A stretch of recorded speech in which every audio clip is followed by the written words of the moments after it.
रत्नागिरी सिंधुदुर्ग लोकसभा मतदारसंघ तसा हा शिवसेनेचा बालेकिल्ला. शिवसेनेतल्या दोन बंडखोरींचा या मतदारसंघावरती थेट प्रभाव पडलाय. शिवसेनेच्या बालेकिल्ल्यात भाजपने नारायण राणेंच्या रूपात आपले पाय रोवले खरे, पण त्याची जादू यंदा चालणार का? की शिंदेंचे शिलेदार यंदा या मतदारसंघामध्ये आपला बोलबाला कायम ठेवणार, की मग विनायक राऊतांच्या रूपात उद्धव ठाकरेंचा उमेदवार इथं सलग तिसऱ्यांदा निवडून येणार? अशा कितीतरी प्रश्नांमुळे हा मतदारसंघ चर्चेचा विषय ठरलाय. कधीकाळी नाथपै आणि मधु दंडवतेंचा वारसा या मतदारसंघाला लाभला, पण आज शिवसेना या एकाच पक्षाभोवती या मतदारसंघाचं राजकारण फिरतंय. एकीकडे भाजपने तळकोकणात पाय रोवलेत, तर दुसरीकडे उद्धव ठाकरेंनी जनसंवाद यात्रेच्या माध्यमातून अख्खा तळकोकण पिंजून काढलाय. त्यामुळे या मतदारसंघातला लढा प्रतिष्ठेचा ठरणार आहे. या हाय व्होल्टेज सामन्यात नेमकं कोण बाजी मारणार? विनायक राऊतांविरोधात राज्यसभेचं तिकीट न मिळालेले नारायण राणे स्वतः मैदानात उतरणार का? की नितेश राणे चौथ्यांदा या मतदारसंघात आपलं नशीब आजमावणार? की मग उदय सामंतांचे बंधू किरण सामंतांना संधी मिळणार? काय आहेत या मतदारसंघाची राजकीय समीकरणं? सध्या इथं कोणत्या शिवसेनेचा किती बोलबाला आहे? या सगळ्या प्रश्नांची उत्तरं एका आकडेवारीमध्ये दडली आहेत. ही आकडेवारी काय ते तर पाहूयाच, कारण आमच्याकडे आहे या मतदारसंघाचा राजकीय सातबारा. नमस्कार, मी सिद्धेश आणि तुम्ही पाहताय सातबारा लोकसभेचा.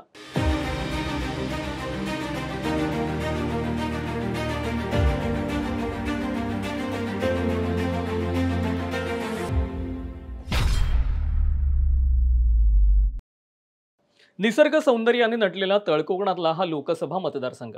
चला तर थेट रत्नागिरी सिंधुदुर्गच्या लोकसभा मतदारसंघाचा भूगोल पाहूयात. रत्नागिरी सिंधुदुर्ग हा मतदारसंघ खुल्या प्रवर्गामध्ये मोडतो. या लोकसभा मतदारसंघामध्ये एकूण 6 विधानसभा मतदारसंघ येतात. त्यातला पहिला आहे चिपळूण, दुसरा रत्नागिरी, तिसरा राजापूर, चौथा कणकवली, पाचवा कुडाळ आणि 6वा सावंतवाडी. रत्नागिरी सिंधुदुर्गात निर्विवाद शिवसेनेचा बोलबाला आहे. पण शिवसेनेतल्या पक्षफुटीमुळे आता इथं कोणत्या शिवसेनेचं वर्चस्व आहे हे मात्र अजूनही बंद गुलदस्त्यात आहे.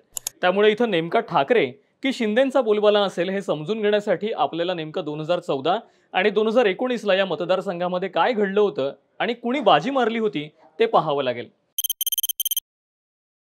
आता भाजपात असणारे आणि तेव्हा काँग्रेसकडून लढणाऱ्या राणेंचा 2014 साली विनायक राऊतांनी तब्बल 1.5 लाखांच्या फरकानं दारुण पराभव केला. या लोकसभा निवडणुकीच्या निकालाने पुन्हा एकदा सिद्ध केलं की कोकणात नारायण राणे या नावापेक्षा शिवसेना पक्षाभोवती मोठं वलय आहे. विनायक राऊतांनी सलग दुसऱ्यांदा निलेश राणेंना धोबीपछाड दिली, ती 2019 साली. 2019 साली निलेश राणे महाराष्ट्र स्वाभिमानी पक्षाकडून निवडणूक लढले, पण गेल्या निवडणुकीपेक्षा या निवडणुकीत निलेश राणे मोठ्या फरकाने पराभूत झाले. तब्बल 1,78,322 मतांनी विनायक राऊतांनी त्यांचा पराभव केला होता. विनायक राऊतांना मिळालेल्या या मतांच्या आकडेवारीवरून या मतदारसंघातलं शिवसेनेचं निर्विवाद वर्चस्व दिसून येतं. पक्षांना मिळालेल्या मतांच्या टक्केवारीत ते अधिक ठळकपणे दिसतं. तुम्हीच पहा. 2014 आणि 2019 अशा सलग 2 लोकसभा निवडणुकीमध्ये एकट्या शिवसेनेने 50% जास्त मतं मिळवली आहेत. 2014ला काँग्रेसला निलेश राणेंच्या रूपात तगडा उमेदवार मिळाला होता, ज्यामुळे काँग्रेसने 38% मजल मारली. पण 2019 साली निलेश राणेंनी काँग्रेस सोडली आणि काँग्रेसला केवळ 60% मतं मिळाली. म्हणजे रत्नागिरी सिंधुदुर्गात राणेंचाही एक मतदार वर्ग आहे हे या आकडेवारीवरून अधोरेखित होतं. पण इंटरेस्टिंग गोष्ट अशी आहे की शिवसेनेने या मतदारसंघात आपले पाय घट्ट रोवले आहेत. कोकणातलं हेच वलय कायम ठेवण्यासाठी उद्धव ठाकरेंनी या मतदारसंघाकडे विशेष लक्ष दिलंय. जनसंवाद यात्रेच्या माध्यमातून उद्धव ठाकरेंनी या मतदारसंघात पुन्हा एकदा मोर्चे बांधणी केली आहे. विशेष म्हणजे या दौऱ्यात रश्मी ठाकरेही त्यांच्याबरोबर होत्या. अजून एक महत्त्वाची गोष्ट म्हणजे याही मतदारसंघात वंचित फॅक्टरची महत्त्वाची भूमिका असणार आहे. कारण 2014ला फ्रेममध्ये नसणाऱ्या वंचितने 2019ला तब्बल 3.43% मतं मिळवली. त्यामुळे 2024ला या मतदारसंघात वंचितची भूमिका गेम चेंजर काही प्रमाणामध्ये ठरू शकते. असं सगळं जरी असलं तरी या मतदारसंघामध्ये बोलबाला फक्त शिवसेनेचा आहे असं आम्ही नाही, तर विधानसभा निवडणुकांची आकडेवारी सांगते. लोकसभा निवडणुकीत शिवसेनेने या मतदारसंघात जो दबदबा ठेवला तोच दबदबा त्यांनी विधानसभा निवडणुकीतही कायम ठेवला. तुम्हीच बघा.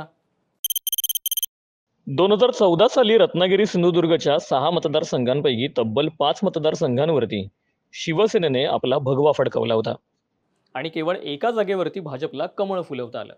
राष्ट्रवादी काँग्रेसला तर आपलं खातंही उघडता आलं नव्हतं. 2019 सालीही शिवसेनेने 4 आमदार निवडून दिले. भाजपचा 1 आमदार इथं कायम राहिला आणि राष्ट्रवादी काँग्रेसकडे शिवसेनेची 1 जागा आली. अर्थात 2014 आणि 2019 साली शिवसेनेने विधानसभेतही आपला जलवा कायम ठेवलाय. पण ही आकडेवारी 2019च्या विधानसभा निवडणूक झाल्यानंतरची आहे. म्हणजे उद्धव ठाकरे आणि एकनाथ शिंदे एकाच पक्षामध्ये होते तेव्हाची. त्याच्यानंतर शिंदेंनी शिवसेनेत आणि अजित पवारांनी राष्ट्रवादीमध्ये बंड केलं, सरकार बदललं आणि राज्याच्या राजकारणाचं चित्रच बदललं. जसे शिवसेनेचे दोन तुकडे झाले आहेत, तसेच कोकणातील घराघरात झाल्याचं चित्र गावागावात बघायला मिळतं. एक भाऊ शिंदे गटात तर दुसरा ठाकरे गटात, गावातले काही लोक शिंदे गटाचे तर काही ठाकरे गटाचे, असं सगळं वातावरण तळकोकणातल्या अनेक गावांमध्ये बघायला मिळतं. अर्थात या सगळ्या राजकीय भूकंपाचा परिणाम कोकणावर मोठ्या प्रमाणात झाला. त्यामुळे आता रत्नागिरी सिंधुदुर्ग या मतदारसंघात नेमकं कुणाचं किती वजन आहे याचा डेटा फार इंटरेस्टिंग आहे. तो पाहूच, पण त्याआधी एक छोटीशी आठवण. तुम्ही हा व्हिडिओ यूट्यूबवरती पाहत असाल तर साम टीव्हीचं यूट्यूब चॅनल सबस्क्राईब करायला विसरू नका. असेच नवनवीन व्हिडिओ पाहण्यासाठी बेल आयकॉनलाही क्लिक करायला विसरू नका. आणि जर हा व्हिडिओ तुम्ही फेसबुकवरून पाहत असाल तर आमच्या फेसबुक पेजलाही नक्की फॉलो करा. हां, तर आता रत्नागिरी सिंधुदुर्ग लोकसभा मतदारसंघात आता कुणाचे किती आमदार आहेत ते पहा. चिपळूण विधानसभा मतदारसंघातून निवडून आलेले राष्ट्रवादीचे शेखर निकम अजित पवारांसोबत गेले आहेत. रत्नागिरीचे उदय सामंत आणि सावंतवाडीचे दीपक केसरकर मुख्यमंत्री एकनाथ शिंदेंच्या बाजूने गेले आहेत. राजापूरचे राजन साळवी आणि कुडाळचे वैभव नाईक हे ठाकरे गटातच आहेत आणि कणकवलीतून एकटे नितेश राणे भाजपचे आमदार आहेत. अर्थात पक्षफुटीनंतर शिवसेनेची ताकद समसमान विभागली गेली. पण शिवसेनेचे 2, भाजपचा 1 आणि अजित पवार गटाचा 1 असे एकूण 4 आमदार मिळून पक्षफुटीनंतर या मतदारसंघात महायुतीची ताकद वाढलेली दिसून येते. पण असं असलं तरी या मतदारसंघात महायुतीचं प्राबल्य आहे असं म्हणता येणार नाही. कारण विधानसभा आणि लोकसभेची गणितं फार वेगळी असतात आणि लोकसभेला महायुतीचा उमेदवार कोण असतो यावरही बऱ्याच गोष्टी निर्भर असतात. मग रत्नागिरी सिंधुदुर्ग मतदारसंघात आता कुणाचं वर्चस्व आहे हे पाहण्यासाठी आता काही प्रश्नांची थेट उत्तर घेऊयात. प्रश्न क्रमांक 1, उमेदवार दुसऱ्या पक्षातून आलेला होता का? 2014 साली याचं उत्तर नाही असं देता येतं, कारण विनायक राऊत हे शिवसेनेमध्येच होते. 2019 सालीही नाही. विनायक राऊत हे दुसऱ्यांदा शिवसेनेतून निवडून आले होते. प्रश्न क्रमांक 2, उमेदवार पहिल्यांदा निवडून आला की दुसऱ्यांदा? अर्थात 2019 साली विनायक राऊत दुसऱ्यांदा निवडून आले. 2014 नंतर 2019 साली विनायक राऊतांनीच लोकसभेचं मैदान मारलं. प्रश्न क्रमांक 3, युती किंवा आघाडीच्या उमेदवाराला फायदा झाला की तोटा? आत्तापर्यंत तरी युतीला इथून फायदा झाला आणि आघाडीला तोटा असंच दिसतं. आता सगळ्यात शेवटचा आणि सगळ्यात महत्त्वाचा प्रश्न, प्रश्न क्रमांक 4, पक्षफुटीनंतरचं इथलं राजकारण नेमकं कसं आहे? कोकणचं राजकारण हे फणसासारखं आहे. फणस आतून फार रसाळ वाटतो, पण बाहेरून तो कसा असतो हे वेगळं सांगायला नको.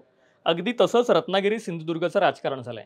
महाविकास आघाडीकडून रत्नागिरी सिंधुदुर्गची जागा विनायक राऊत यांनाच जाणार हे जवळपास जाहीर झालंय. पण अद्याप महायुतीचा उमेदवार मात्र ठरलेला दिसत नाहीये.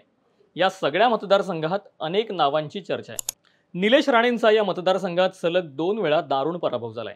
त्यामुळे यंदा भाजप त्यांना तिकीट देईल याची शक्यता फार कमी दिसते. भाजपने नारायण राणे यांना राज्यसभेचं तिकीट दिलं नाहीये. यंदा नारायण राणे रत्नागिरी सिंधुदुर्ग लोकसभा मतदारसंघातून उतरणार का अशा चर्चांना उधाण आलंय.